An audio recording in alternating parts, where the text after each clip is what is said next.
In December, a man named Atul Subhash ended his life due to harassment by his wife, in-laws and judiciary, all for alimony. And this was Dhruv Rathee's response to Atul Subhash's death and the issue of men's rights in India. आदमी का एक दूसरे आदमी द्वारा rape किया जाता है. A survey by CDC shows that 78% of the men were raped by women. ये आदमी किसी साइकोथेरेपिस्ट से मेडिकल हेल्प लेने में भी कतराएंगे. And 70% of mental health callers are also men. Males को स्ट्रेस होने लगता है अगर उनकी वाइफ उनसे ज्यादा कमाने लगे. The lesser the income of a man in a marriage, the higher the risk of divorce by women.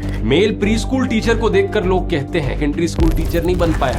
Because they're in a female-dominated fields, they're surrounded by women. So the ones that are making fun of them are also women. यही घुटन आत्महत्या तक पहुंच जाता है. So what is it that India is doing to married men that isn't happening in the rest of the world? Dhruv Rathee's video on Atul Subhash is a lie. Dhruv's entire narrative revolves around blaming men for their own problems is a total lie. If I don't expose with evidence, call me out in the comments and I will delete my channel. So let's get to Dhruv's first lie.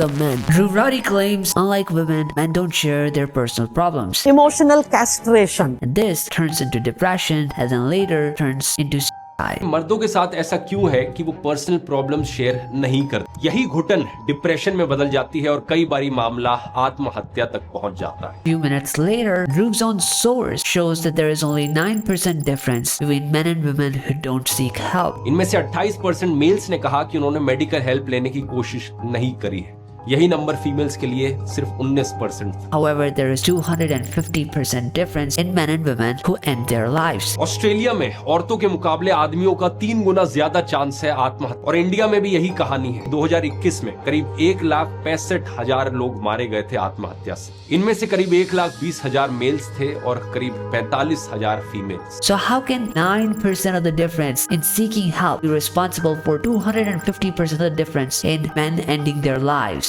Well, it's because Dhruv's narrative about men not seeking help because of their ego is a total lie. मर्दानगी खतरे में आ जाएगी. समाज के सामने तो खुद को मर्द साबित करना ही है कि आदमी दोस्तों को या फैमिली को तो बताएंगे ही नहीं, लेकिन किसी साइकोथेरेपिस्ट से मेडिकल हेल्प लेने में भी कतराएंगे. The University of Manchester study showed that 91% of the men who ended their lives were in touch with a service agency at some point. In fact, 38% of them had touch base just 1 week prior to them ending their lives.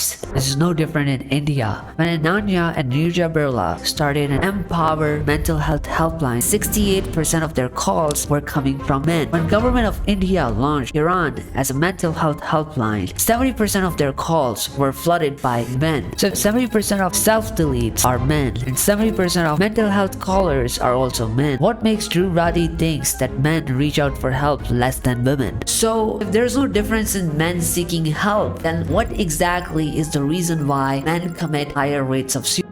Everywhere else in the world, married men are least likely to end themselves, but in India, it's the opposite. Married men are most likely to end themselves in India, with widowed and single men making up for the least amount of self-deletes. So what is it that India is doing to married men that isn't happening in the rest of the world? This is Mahmood. A few years ago, his video was circulating on Twitter, where Mahmood could be seen crying outside the police station at 12 a.m. in the midnight, asking for help because his wife and in-laws for abusing him. Mahmood was asked by police to go back to his abusive wife and tolerate the abuse. పెళ్ళాం కొడతారు. ఏం చేస్తాం? ఈ జమానా అట్లా అయిపోయింది మన మొగోళ్ళది. కొట్టి ఏం చేస్తాం? ఇగో కొడుతుంది బెట, నువ్వు పొద్దుగాలరా కొడుతుంది పెళ్ళామన్నప్పుడు ఏం చేస్తాం? Rumors were that he went missing that day. In an interview to Indian Express, ACP of Bangalore testified that they have come across cases where husbands are beaten up with a rolling pin, stabbed with a knife, and had hot water or food poured onto them by their wives.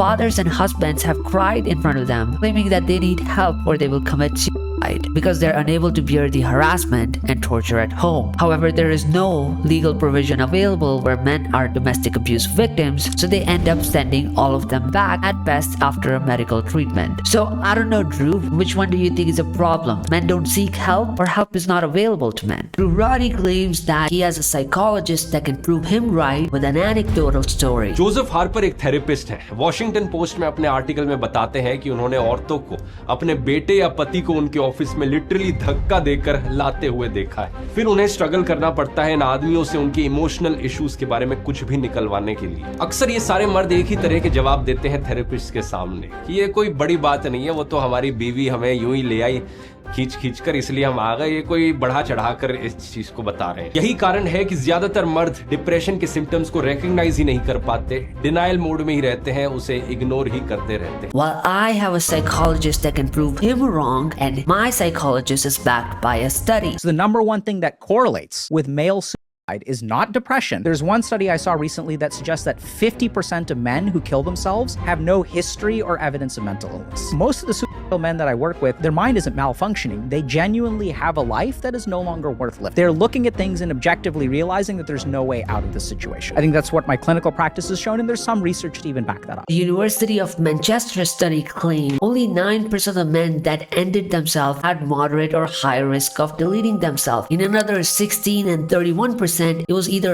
unrecorded or seen as low, whereas a large majority, 44%, had no evidence of self-delete risk assessment. So majority of the men who seek mental health are not even at risk of self-delete, end up doing it anyway because they're simply trapped. आदमी और औरतों में वैसे depression के symptoms भी अलग होते हैं। औरतें अक्सर उदास रहती हैं, ज्यादा रोती हैं, लेकिन आदमी समाज के सामने उदास नहीं दिख सकते, रो नहीं सकते। Unfortunately, in our society, we say men should cry more than we say women don't abuse. And we treat symptoms of a problem more than the problem itself. Imagine you had a brain tumor and your doctor started giving you treatment for headaches. Headaches is just a symptom. You will keep having headaches as long as a tumor is in the head. And that tumor would eventually end up killing you if it's not removed. So giving men a mental health treatment is like giving them a medication for headaches rather than removing the tumor that is causing those headaches, which is the women who are abusing them. Men need laws to protect themselves from abusive women. Imagine a woman was being raped. Instead of separating her from her abuser, you started giving her medical treatment every day for the rest of her life so she could tolerate rape. If that is not a valid solution, why do you think giving men mental health treatment to be able to tolerate abuse for the rest of her life is a solution? Mental health is just a symptom of abuse. Men won't have a mental health problem